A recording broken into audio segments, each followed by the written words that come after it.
Yo, yo, yo, yo, yo, what is going on, CoD Familia? It is your boy BN, aka Mr. Kingdom Builder, and today we are checking out some bomb.com action coming out of Kingdom 34. So I got hit up from my buddy Justin, whose name is Baked Potato. I had to make sure I quoted, and someone else told me about this as well, and I do apologize for not giving the appropriate shout out and credit due. I always try to do that as best as I can if my memory is able to recollect in the moment. However, in 34, we are seeing a matchup right now between TBD, or TwB, excuse me, I have to learn how to say characters correctly, and GD. Now, just to show you some of the boards real quick, so we have GD, TwB, and I heard HE, I think someone said, and some HE and or some other players might be joining TwB, right? But it's basically a fight between 1 and 2. There's about a 700 million power difference between 1 and 2. But the objective here is that it's going for 90 minutes. It started at 19 UTC, so you can see here we're already about 36 minutes in. I feel really bad about coming here late. Again, I had to finish rounding out a video and a few other things, but still happy to at least come and get you guys a little bit of action. So the objective here, let me make sure I'm getting this right. So it's the goal for each alliance is to destroy or damage the enemy tower as much as possible within those 90 minutes. So to give you an example, you can see TwB here attacking this GD tower. They got 34 minutes left on it, and it's what, 42, almost 50% left. And I'm trying to see where I don't know which TwB tower, but I'm assuming maybe it's one of these. They didn't necessarily give me markers as far as what to aim for, but I'm assuming because this is the GD territory that it's gotta be this one and then probably the one south or just connected.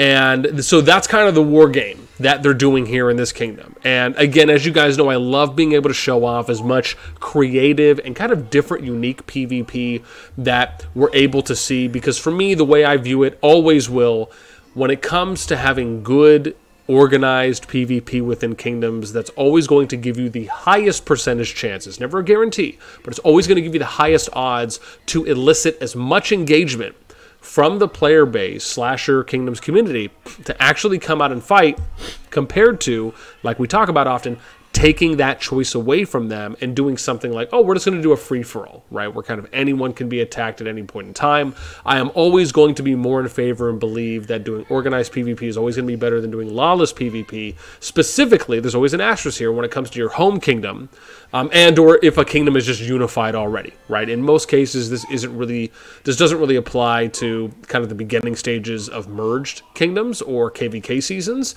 at least like we said, with that asterisk until a kingdom is potentially unified. But in this case, we're obviously just referring to home kingdom. So, but we got TwB. I don't think there's anyone else that I can see from others. But again, you can see, man, they're deep in GD territory right now, fighting here with what seems to be, again, and we talk about this often, right?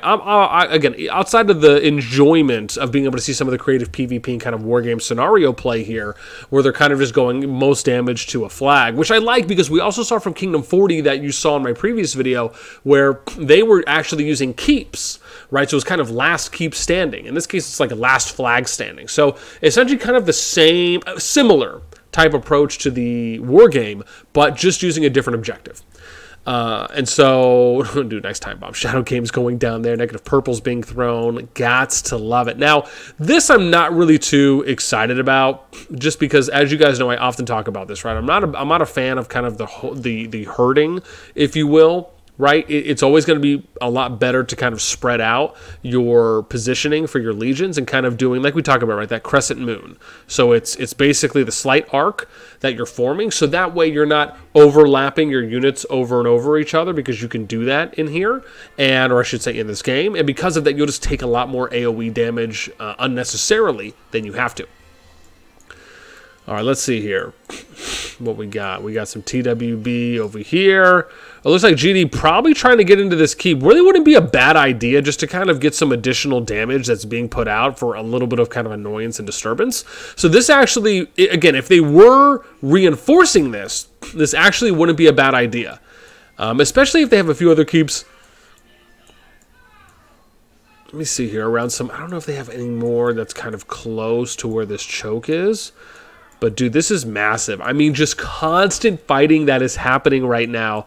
Let's see. Where is GD position? I'm just curious. So, I kind of like this. I like kind of what we're seeing here from Gandalf on Warcraft, trying to hit a little bit from the side flank without kind of always kind of going up front. Here as well with some of the GD players, this is where you're spreading out. Again, you can see when you're looking at multiple negative reds there, that is because of the AoE from whichever legions are applying those, that additional damage that you're taking for no reason. Ooh, dude, that was a nice Shadow Games, nice counter Shadow Games play there too as well, right? Looking at that negative compounding hit by hit by hit. And I believe Shadow Games is 3 times hits in consecutive, even though it basically looks like a machine gun that's being fired out, right? Usually seeing a lot of time bombs that are being thrown down too as well. I think this might be one, unless that was something else that I just missed.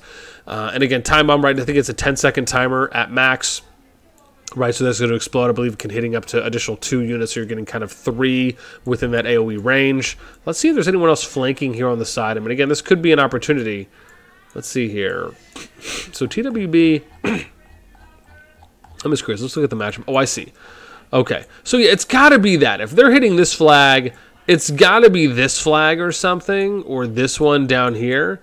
But this is just massive. I mean, dude, look at this. You can see the red. And it's actually kind of nice to see from an overhead, right? Because you can see what sides are attacking who for, you know, if there's 2 sides that are fighting it out, it at least will color code. There we go. I had to hold that one in. But always nice to see, right? Because it just makes it easier visually. Now, the one thing I'm going to say is I wish I could still see everyone from, like, this angle, as an example, right?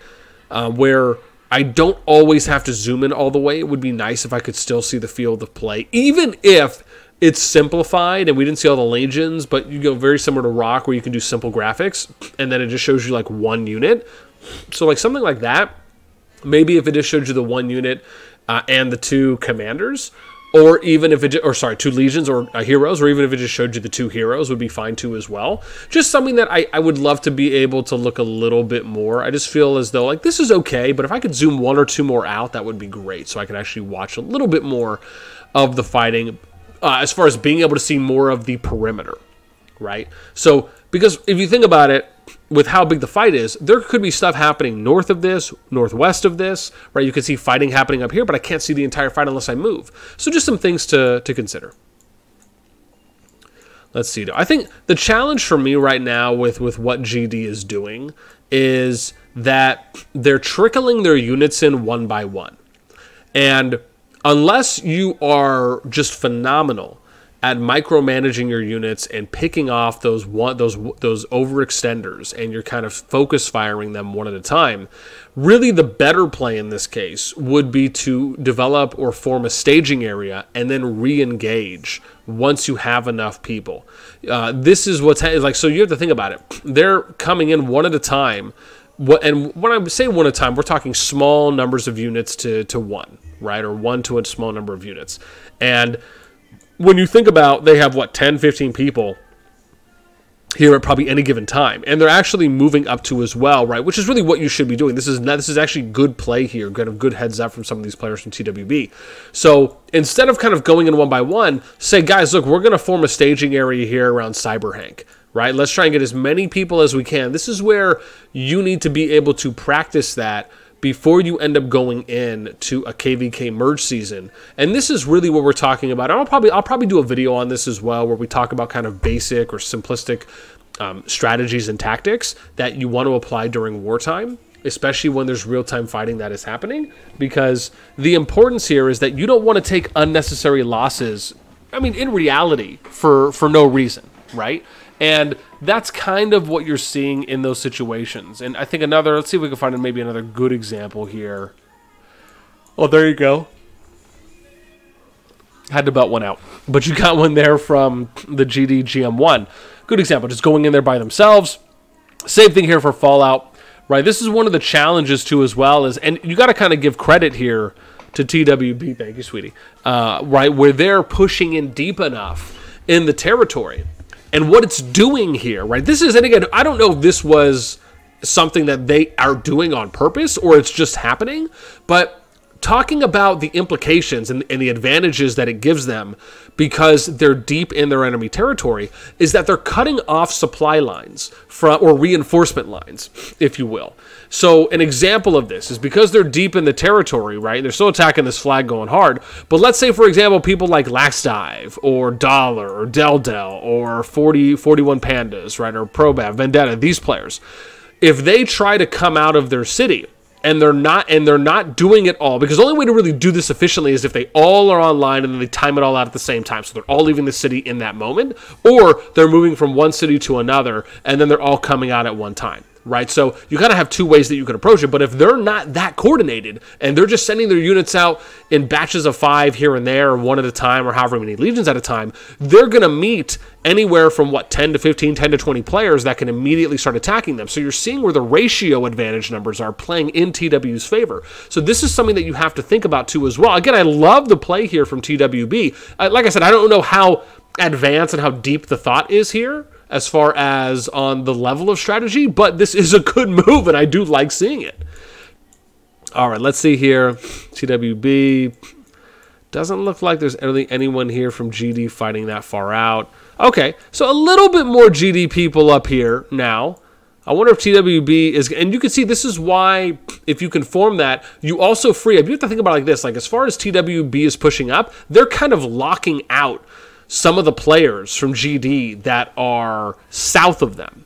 So the idea here, this is why you form things like staging areas, right? You say, look, we're going to form a staging area around here. Let's get as many people on as we can. Then you slowly keep pushing up and pushing up and pushing up. And as you move farther south, you'll unlock, right? That's kind of the word we'll use. You'll unlock, right? Like, so let's say, for example, that Newbie, Miss S, Warcraft, GM1, they're locked right now in a sense, right? Because it's not the best position for them to be in. If they send units out, they're just going to end up getting those attacked before they can really group up. So you form a group and you move down one by one. As you keep moving farther south, you're now unlocking players so that way they can then send their marches out without taking any unnecessary damage right off the rip.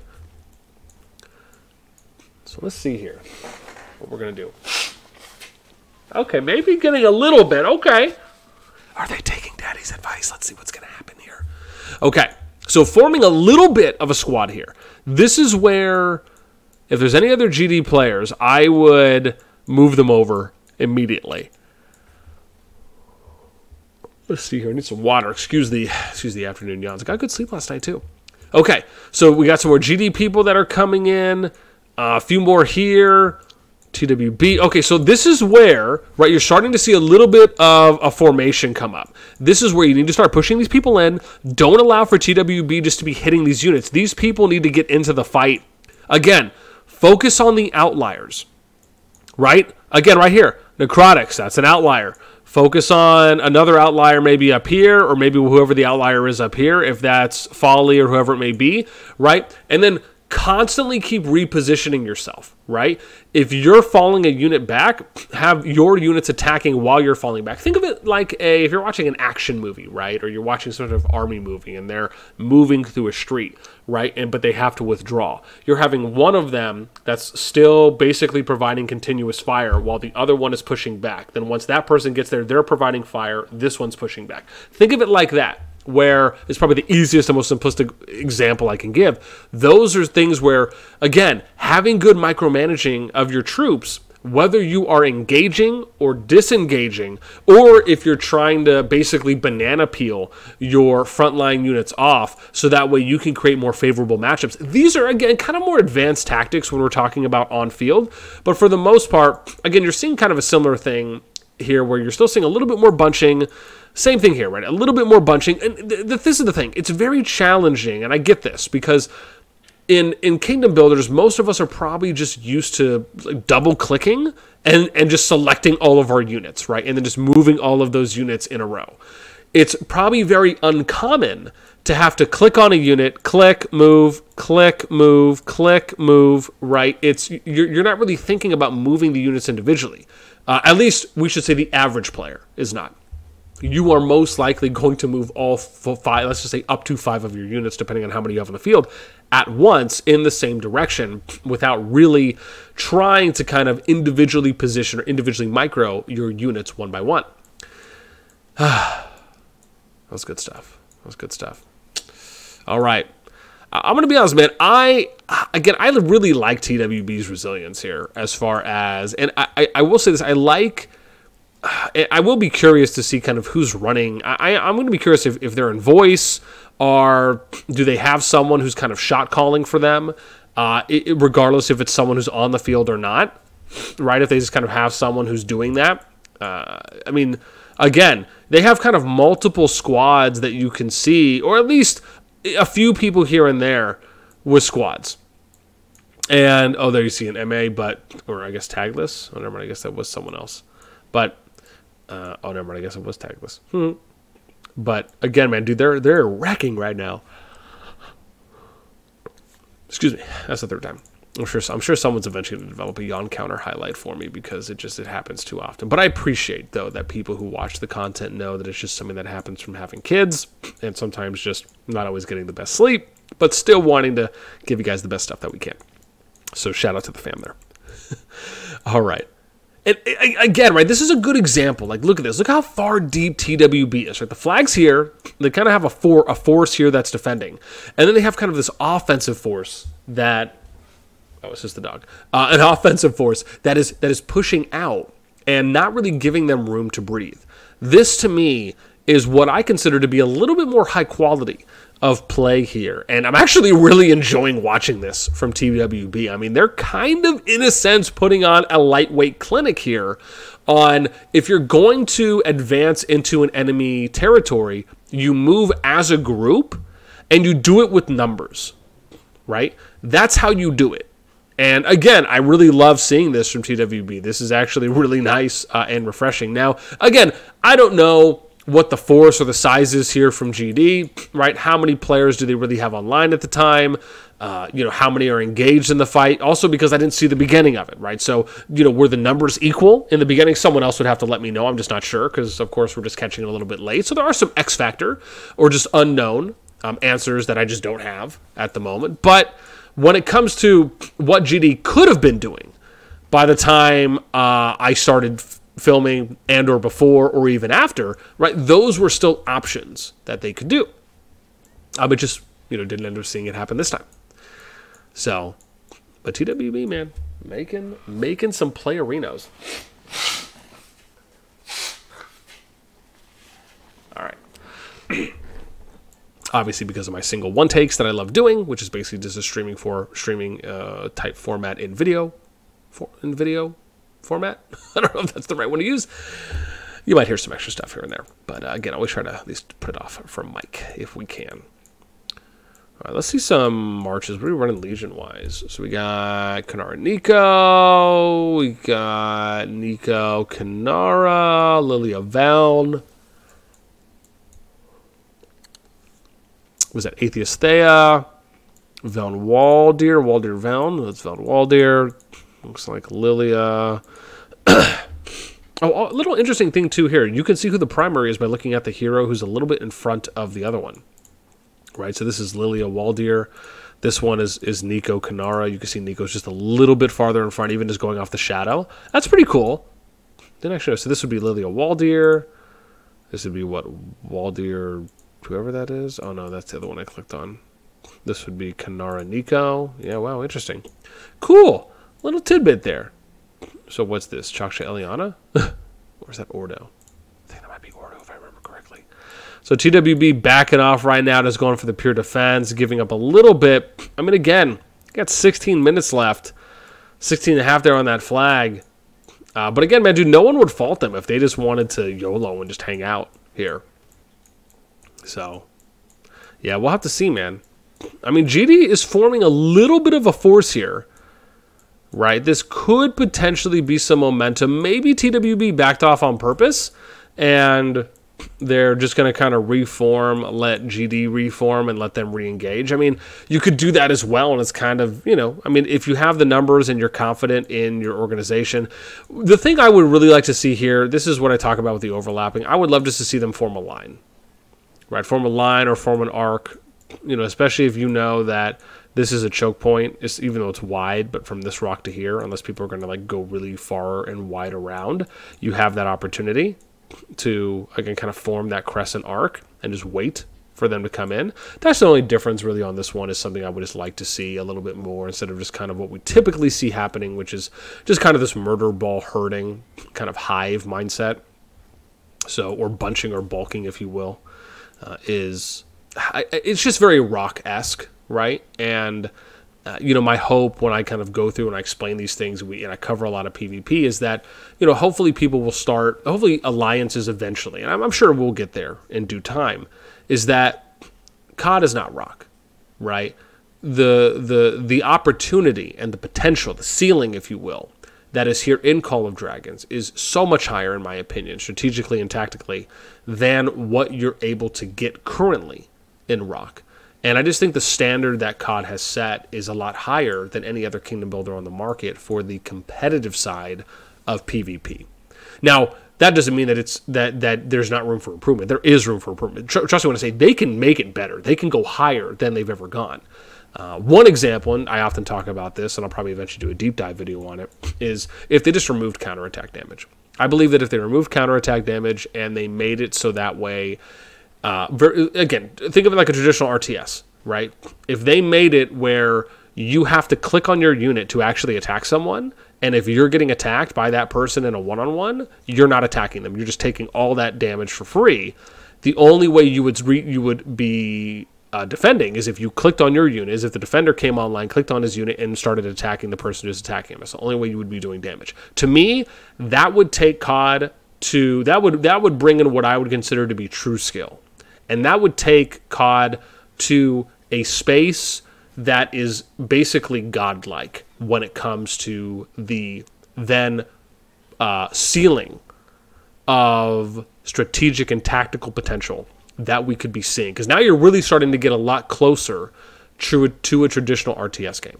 And basically other games that operate a similar mindset. Like you're basically making players accountable and responsible for being online and having to be active and engaged. This is, of course, albeit the one-offs, right, where maybe you lose connection or you disconnect or something like that.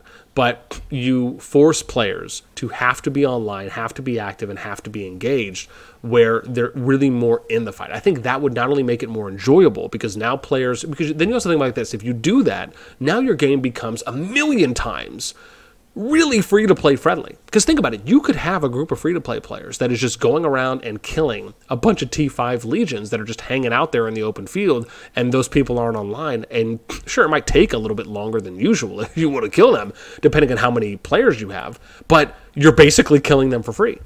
So that is something that I truly believe, and I will always keep advocating for that, because I think that if something like that comes into a kingdom builder for what you're seeing out in its actual PvP scene, that's going to be the game I want to play. Like, that is going to be the game. Again, hopefully the graphics are there. Hopefully there's quality content there as well.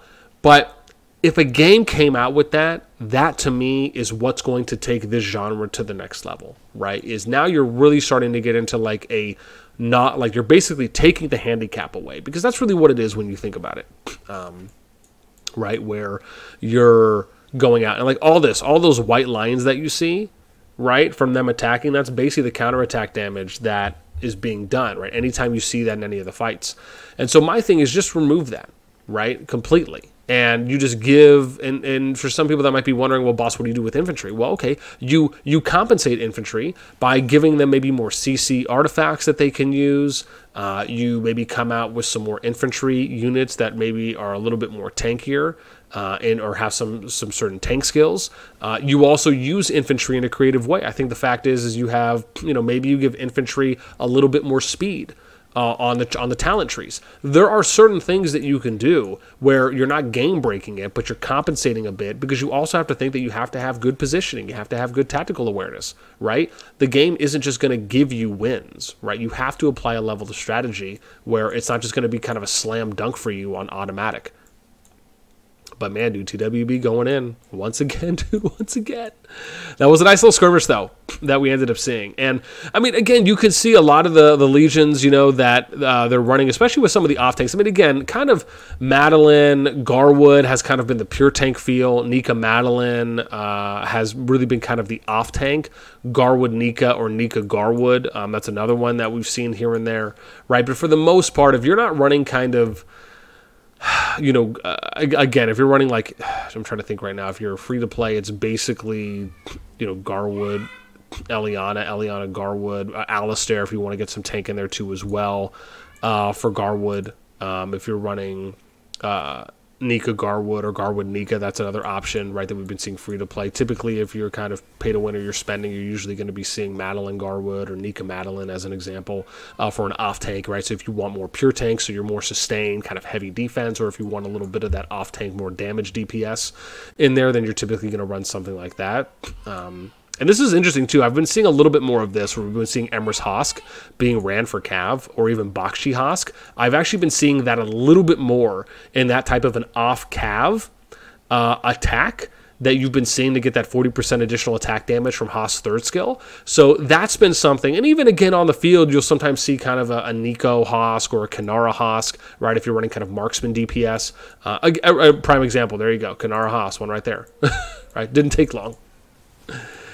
Oh, man, this is wild. All right, well, guys, look, I'm coming up on about 26 minutes right now. This has been a blast. I really appreciate the heads up from my two guys there in 34, and I know the one who recently followed up with me as well.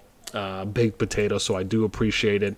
Again, man, always happy to show off some fun PvP here. I'm sure the TwB side and maybe any others, we're probably expecting maybe more of a sustained or continued showing from GD, maybe just depending on how many people were going to be online. Like I said, I don't know the particulars there, and I wish I would have been able to be online at the very beginning to see maybe how big the forces were before they did kind of their first big hurrah engagement.